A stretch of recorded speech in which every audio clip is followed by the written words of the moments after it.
नमस्कार भावांनो. आपण आता वल्लभनगर बसस्टँडवरून एक पिकअप केलं होतं आणि रावेतला नेऊन सोडले ते. आणि त्यांचा ड्रॉप जो होता गेटवर एंड झाला, तरी पण मी त्यांना आतमध्ये 300 मीटरपर्यंत नेऊन सोडल्यानंतर काय झालं, त्यांना मी सोडलं आणि सोडल्यानंतर त्यांना ते मला काय म्हणायला लागले, आमच्या बॅगा उतरून द्या आणि दुसऱ्या माळ्यावर आम्हाला जायचं, तिथं पोचून द्या. मी त्यांना म्हटलं हे माझं काम नाही म्हटलं. मग ते मला काय म्हणाला, तुम्ही रिक्षा ड्रायव्हर आहे म्हणे. हां, आता हे ड्रायव्हरचंच काम असतं म्हणे की सामान वगैरे उतरवणं आणि पोचून देणं. मी म्हटलं असल म्हटलं, पण आम्ही ते काम नाही करत म्हटलं, कारण आम्ही चालक आणि मालक आहोत म्हटलं. आमचं काम नाही ते.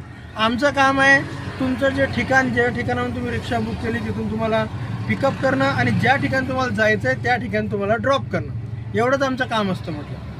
ते सामान वगैरे उचलणं हे आमचं काम नाही म्हटलं, कारण आम्ही कुली नाही, आम्ही ड्रायव्हर आहोत.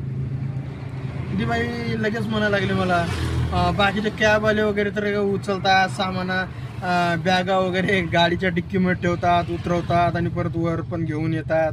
हां, मी म्हटलं ते करणारे करत असतील म्हटलं, पण आम्ही नाही करत म्हटलं. आमचं काम पिकअप आणि ड्रॉप एवढंच आहे.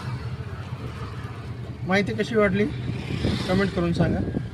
आणि कसं माहिती आहे का, चॅनलवर जर नवीन असाल तर चॅनलला सबस्क्राईब करायला विसरू नका.